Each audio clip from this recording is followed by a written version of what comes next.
Afternoon, everyone. As you know, we're in our final week, final days before we depart for the winter vacation on Thursday. Tomorrow evening, we will have a special holiday dinner in Brewster Hall. All are invited and encouraged to attend. A beautiful Christmas tree was moved into Brewster lobby this morning that you'll see. Congratulations to everyone involved with Young Frankenstein over the last few days. It was a great show and so fun.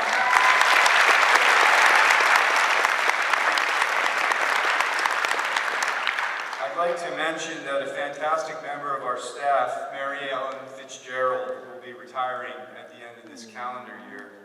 For 15 years, Mary Ellen has been helping lead our cleaning staff, and you likely see her working tirelessly, incredibly hard to help keep our dorms and dining room looking as great as they do. If you see Mary Ellen between now and Thursday when you depart, please thank her and wish her well. She has certainly helped make our school better. As we close the calendar year,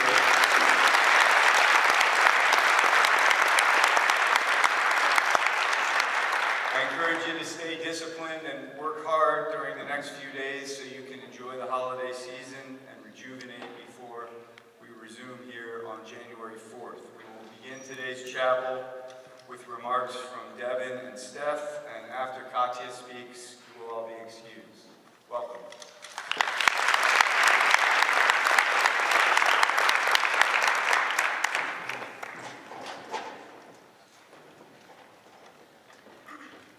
Hello everyone, my name is Steph and I'm a four-year senior from Toronto, Canada. And I'm Devin and Mccarthy, a four-year senior from Suffield. Today for our chapel speech, we decided we wanted to share a story about how we both ended up at Suffield and how we actually made that decision together. You may be wondering how and why we made this decision together, considering we were both from very different places. But it's because I've moved multiple times. My parents moved to Switzerland, and while there, my older sister was born. Then they moved to Suffield, where my younger sister and I were born. Suffield became our home base, and no matter where we went, we always ended up back here. We eventually moved to Dublin, Ireland for a few years, moved back to Suffield, then moved to Toronto, Canada, which is where I met Steph. I have lived in Toronto my entire life and attended an all-girls school for 10 years prior to coming to Suffield Academy. I met Devin when I was in grade 6. Our first encounter was super awkward as I had no idea who she was or how to pronounce her name. All I knew was that she was new and from America. Shortly after that, we became very close friends. We would hang out all the time and were always together at school. It actually got to the point where Steph and I would get our lunches and head up to the music room hallways every day, majority of the time to catch up on life in the last few hours or to binge watch a Netflix series. We really looked forward to this time together, as it was time for us to just calm down and get away from the hectic energy that was always around within the walls of Haverhill College. One very sad day, Dev broke the news to me that she was moving back to Suffield. I was heartbroken, to say the very least. I was pretty upset with this news and having to leave behind the life I was finally fitting into. Leaving Steph was definitely one of the hardest parts because we had gotten so close over the years. So, as a joke, I told her she should move with us and apply to be a boarder at whichever high school I was applying to. Not thinking Steph would actually ever agree or take this statement seriously, to my surprise, she did. At first I thought Devin was crazy. Boarding school, moving to America. I thought she must be insane if she thought we would be able to not only convince my parents, but myself. Fast forward a few months, I started my application and was surprising her for Thanksgiving. The following weekend, I came back to Suffield for my tour and interview and absolutely loved it. Once Steph went back home, it soon came time to find out if we got into Suffield. We both got the news we were accepted, so through a FaceTime call, Steph and I had a very big decision to make. We had to choose which school we each wanted to go to out of the ones we applied to. We counted down and at the same time said Suffield Academy. From that day on, our hopes of getting to share a few more years together came true. I would have never imagined that we both would be here giving our senior speeches together. Our 6th and 7th grade selves would be jumping up and down right now. It's definitely been an interesting past 4 years. Nothing like I expected it would be, but no part of me regrets my decision. Coming to Suffield has led me to meet some of the most amazing people who have turned into very important friends in my life. I want to say thank you to my parents for giving me my opportunity to come here and constantly supporting me. Thank you to my roommate of 4 years, Annabelle, for being the best roommate I could have ever asked for. Thank you to Ms. Rollins for being someone I can come to for anything, for the multiple therapeutic car rides where we screamed to Taylor Swift, and for always putting a smile on my face. Thank you to Suffield for becoming my home away from home. Suffield has become so much more for me than just a place to learn. It has not only taught me such valuable lessons inside the classroom, but as well as outside the classroom. I've grown here as a person and student, and I couldn't have done any of that without the amazing people that make up this school. I want to say thank you to my mom and dad for being my #1 supporters through everything and giving me the opportunity to come here. My sisters for giving me advice and an outlet to go to when needed. My friends who have made my time here so much more unforgettable. And Ms. Rollins, who never fails to check in on me when I need it the most and becomes someone who I can trust to help guide me through anything. So to all of you, thank you. You truly are the reasons this school is the amazing place it is today. Thank you for listening.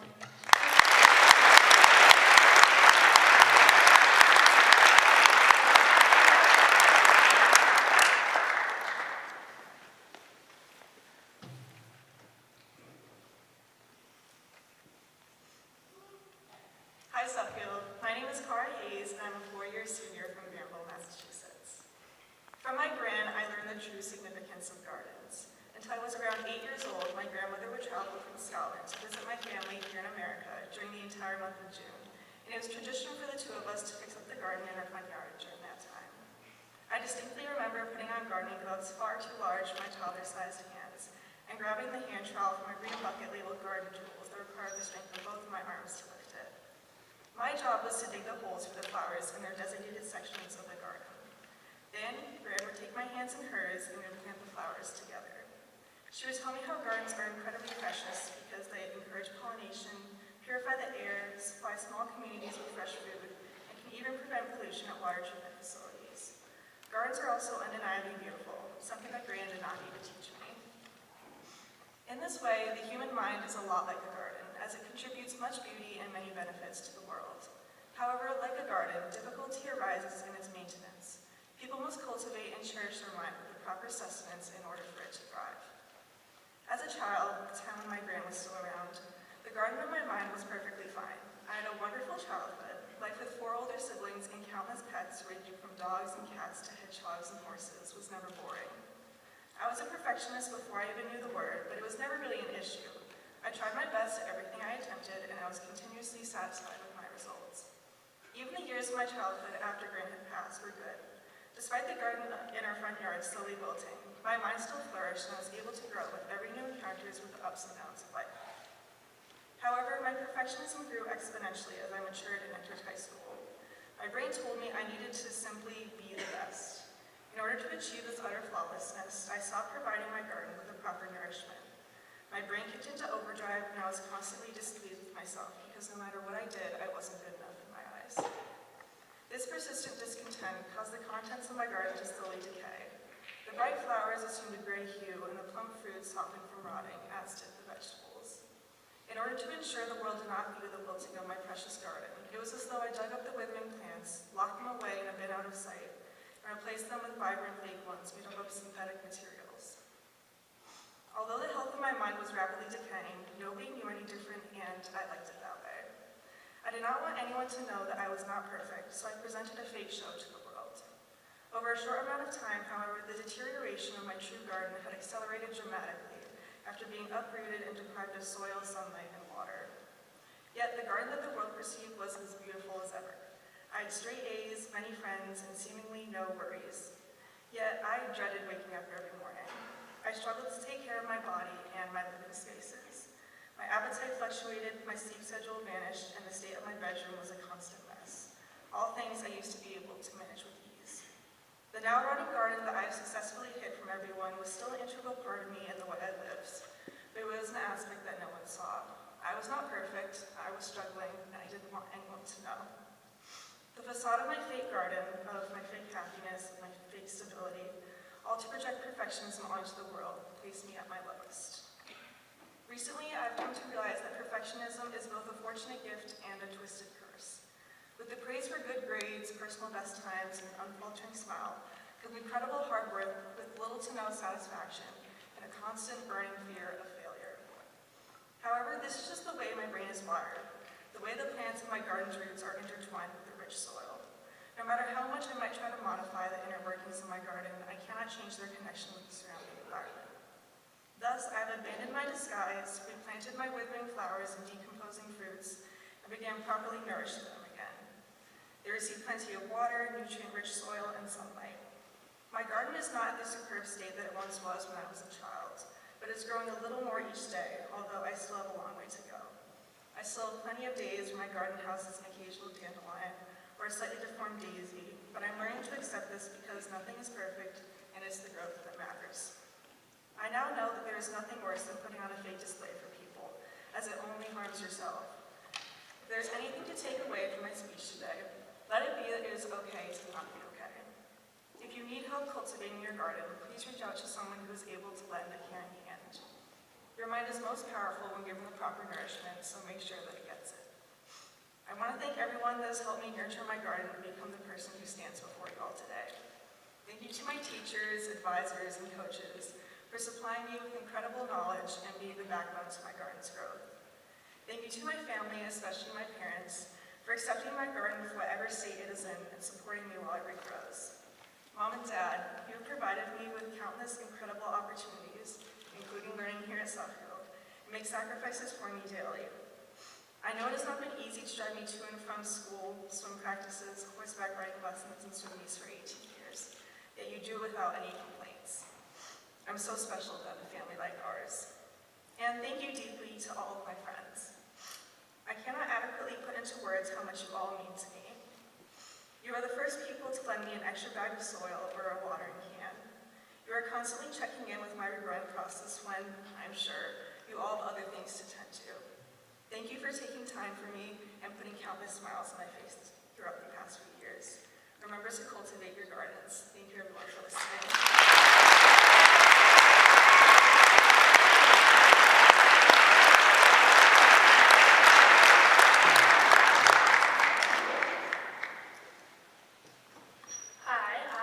Mccarthy, and I am a 3-year senior from New York City. For my chapel speech today, I have decided to read an essay that I wrote last year for my 8th lit class.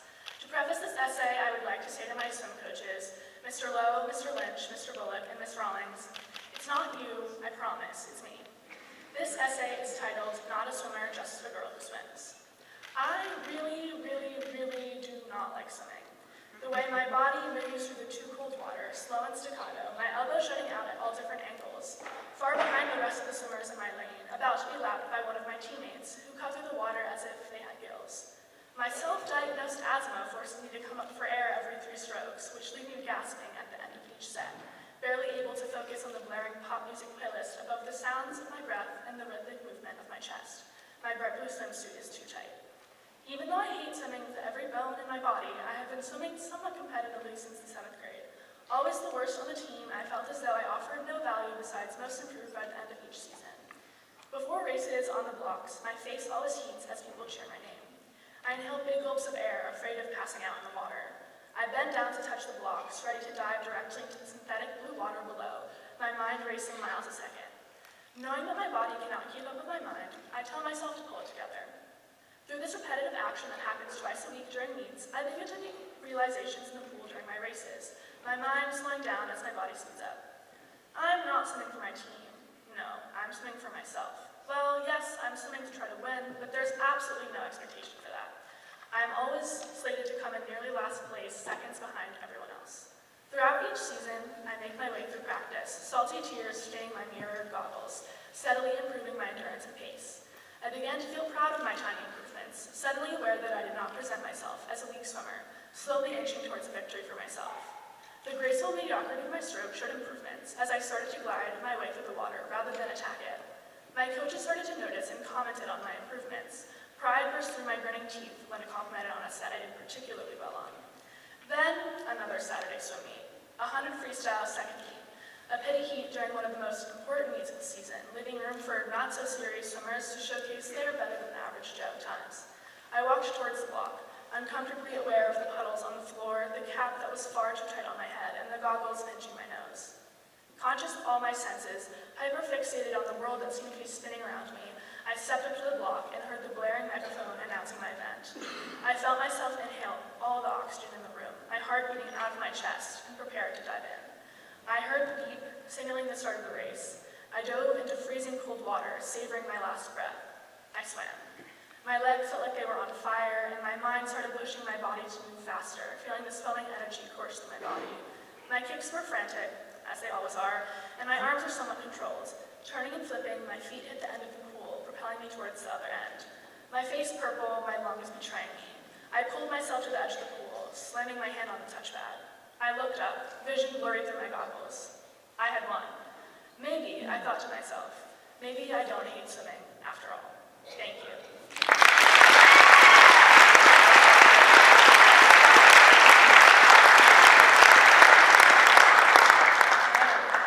Hi, Sophia. My name is Milan, and I'm a four-year senior from Hartford. Growing up, I always had siblings. My family is pretty big, so having 3 older siblings and 1 younger one has taught me a lot about myself and others. So for my chapel speech, I struggled with finding a topic. Then I decided that I wanted to talk about somebody who has been with me through pretty much my whole life, my little sister, Quinn. Dear Quinn, I first heard about you when I was 7 years old. Mom and Dad called a family meeting. This was the first time we ever had a family meeting.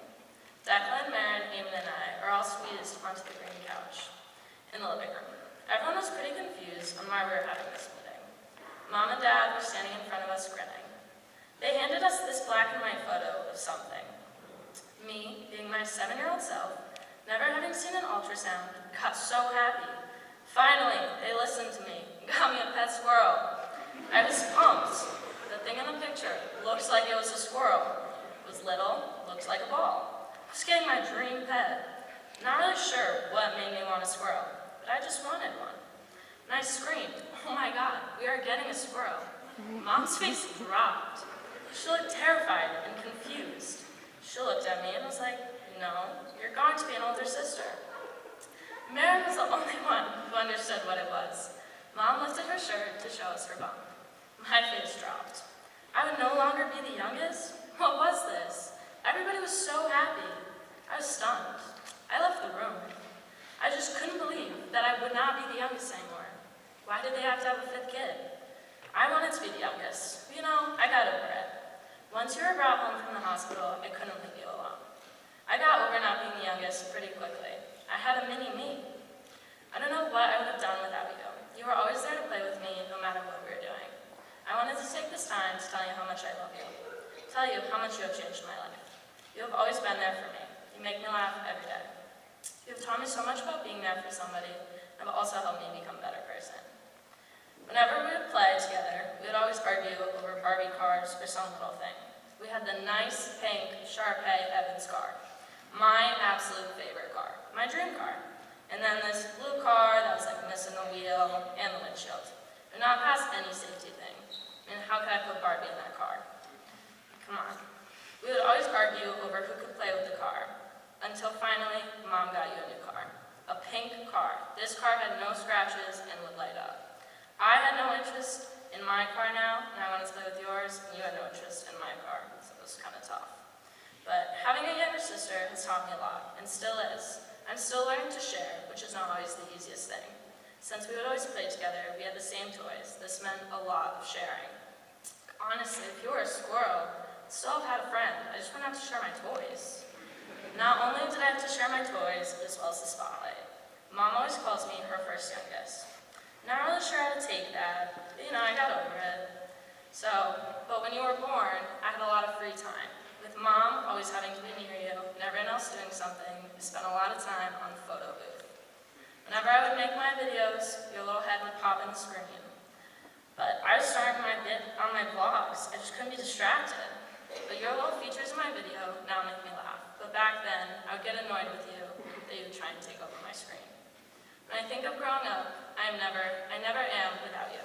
You were always willing to be my student when I wanted to play teacher, always willing to play Barbies or build Legos. No matter how much homework I assigned you in class, you always listened and tried to follow along with my addition and subtraction skills. When I would just yell at you because my Legos didn't look like the picture on the box, you always come back and play with me. So thank you for always being yourself and always being there for me. I love you, Milan.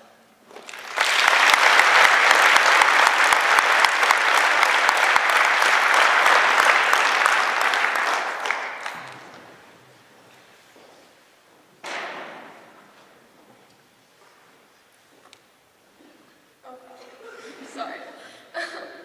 Hi, Sophia. My name is Sophia Tasoni, and I'm a four-year senior from Sheffield, Connecticut. American author Edmund Chapman once wrote, "No language can express the power and beauty and heroism of a mother's love." As most of you know, I'm a faculty kid, and my mom is a college counselor. While many of you have the experience of being away from home and family, mine is quite the opposite. I've lived in Suffield my entire life, and I wake up each morning to make the long quarter-mile journey from my house on Main Street to school, all alongside my mom. My mom is a constant in my life, whom I know I can always count on. I usually express my gratitude in my own unique way, which is why I thought I would take this speech as an opportunity to explicitly tell her how I feel at Suffield, the place that has helped foster and strengthen our relationship.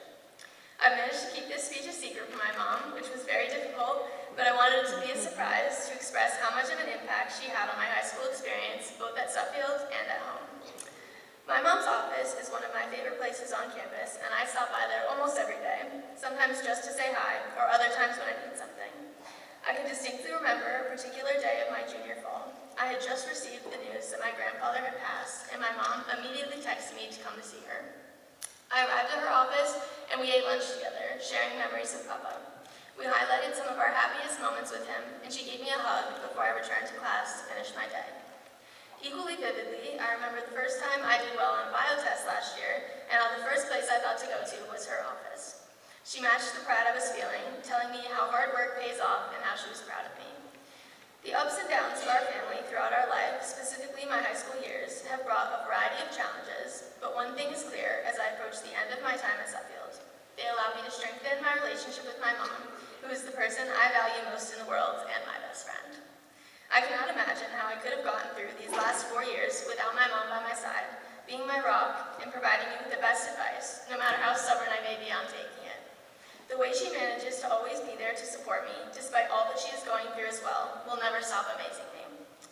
When I think about what kind of mother I want to be, what kind of person I want to be, and what effect I want to have on others, I think of you. My mom truly is the ideal role model, and her ambition for every aspect of life is exemplary. She's always looking for little ways to make me smile, whether it is through a good morning note when she leaves early for work, or texting me a motivational quote when she knows I'm having a tough day. Having my mom here doing these things has enhanced my Suffield experience, and she inspires me to step outside of my comfort zone and embrace everything this place has to offer. Suffield allowed me to grow as an individual immensely, heavily influenced by my mom's support and encouragement. I would also like to take this opportunity to thank Ms. Rawlings for being a second Suffield mom of sorts and the best advisor I could possibly ask for. Having both my mom and Ms. Rawlings to guide me through my life has truly been a blessing, and words cannot describe my gratitude. As I move on to college and further into adult life, I will undoubtedly be missing my mom's presence, but I will remember all that I have learned from her and will likely be on FaceTime with her every chance I get. A quote I found from Sandra Bisher states, "The woman who is my best friend, my teacher, and my everything, Mom." This quote fully embodies how I feel, and I'm eternally grateful for all that you do for me, Mom. Suffield has such a special place in my heart, as it has provided me with the opportunity to transform, both as an individual and as a daughter. I can't imagine how different my life would be if it weren't for Suffield's impact on my relationship with my mom. All my love, Mom, Feeny. Thank you.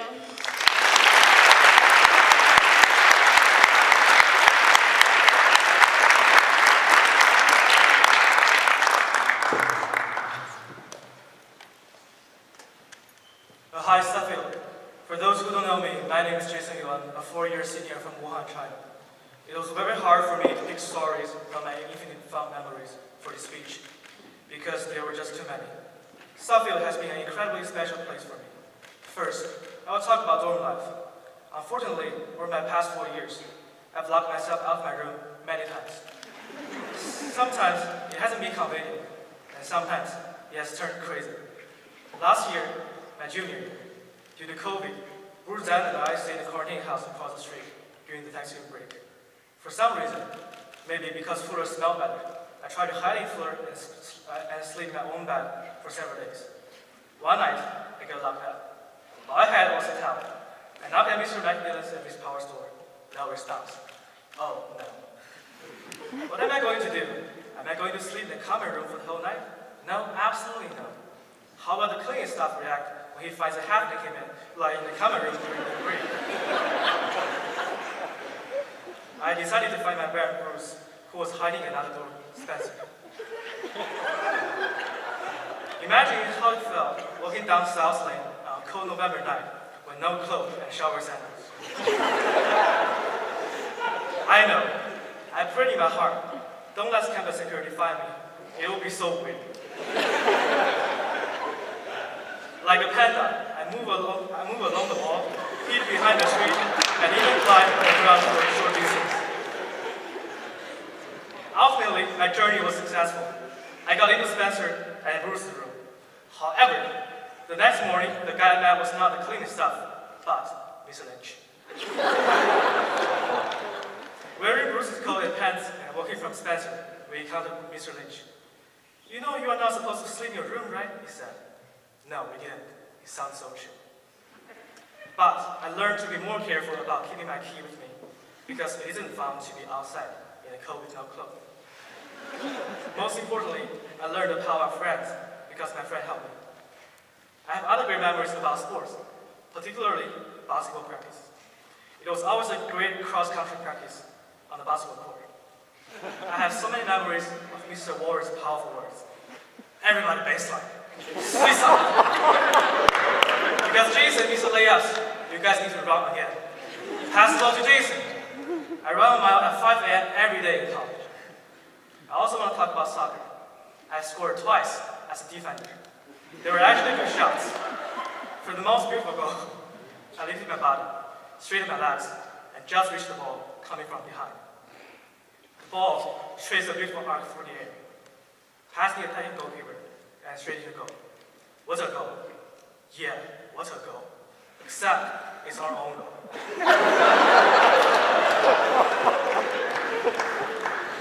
I look at the coach on the bench, while he also stared back at me. We all know what's going to happen next. He put me firmly on the bench for the rest of the game. Still, I love soccer and even played in some games this fall, despite having seasons off. My last story happened on my first day at Sophia Academy. Imagine me, a scared boy thousands of miles away from home in a new place and a new culture. I see many former seniors calling teachers by their first name after graduation. Compared with them, I did it even earlier. I did it at the first day of my freshman year, though it was unintentional. During registration, I saw a teacher standing outside the Centurion. I guessed it would be good if I could know the location of Mr. Kent's office from him. So I bravely went up to the teacher and said, "Hey, do you know where Charlie is?" "Charlie? Which Charlie?" He was visibly confused. "The headmaster," I said firmly with certainty. I'm glad that Mr. Kent wasn't there at the time. I didn't want to get kicked out of school the next day for walking in class with my laughing first. I'm glad that I learned to use Mr. and Miss after that. Sophia has helped me grow into a man, and I will leave with so many wonderful memories that will stay with me forever. Before I end my speech, I want to thank everyone who helped me to shape the person who I am today. Lastly, happy holidays to everyone.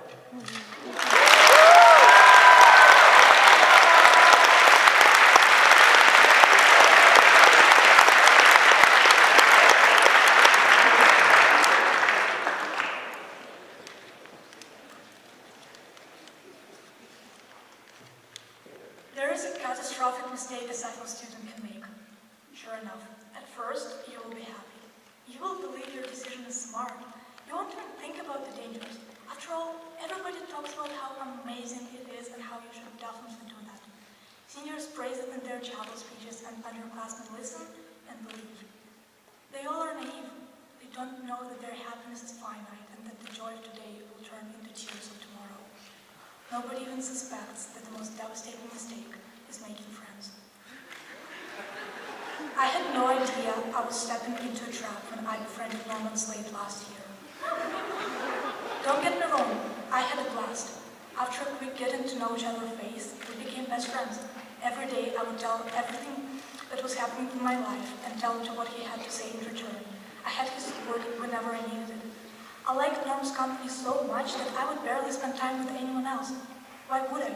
Norm was everything I wanted in a friend. I was happy. But then, Norman graduated. This September, he went off to college, and I stayed here, alone. Now, if I wanted to talk to Norm, he wasn't there. If I wanted to enjoy his presence in silence, he wasn't there. If I wanted to do something nobody else except us would even think of doing, like figuring out whether Seifeld seniors from 50 years ago who got the most likely to succeed superlative actually succeeded, Norm wasn't there. Making friends is great, but the pain you experience once you no longer have this person in your life is greater. What hurts the most is that the deeper your connection is now, the more heartbroken you will be in the future because every relationship is finite. My best solution to grief was to distract myself. Not having Norm around gave me a lot of free time, and I still had my need to socialize. Cycle is full of amazing people. Yes, none of them are Norm, but maybe if I opened up and formed new connections, my grip in the past would loosen, relieving the pain. For some mysterious reason, I decided my best course of action was to hold an experiment. I set the rules. I would have a conversation with 30 people that I had admired from afar, yet never talked to. Then, after each conversation, I would sit back and observe how our relationship unfolds. I wanted to know how friendships are formed and how far one conversation with a person can get me. I couldn't wait to start the experiment. For the first time in a while, I wasn't dwelling in the past, but looking forward to the future. I began the experiment immediately after the long weekend in October.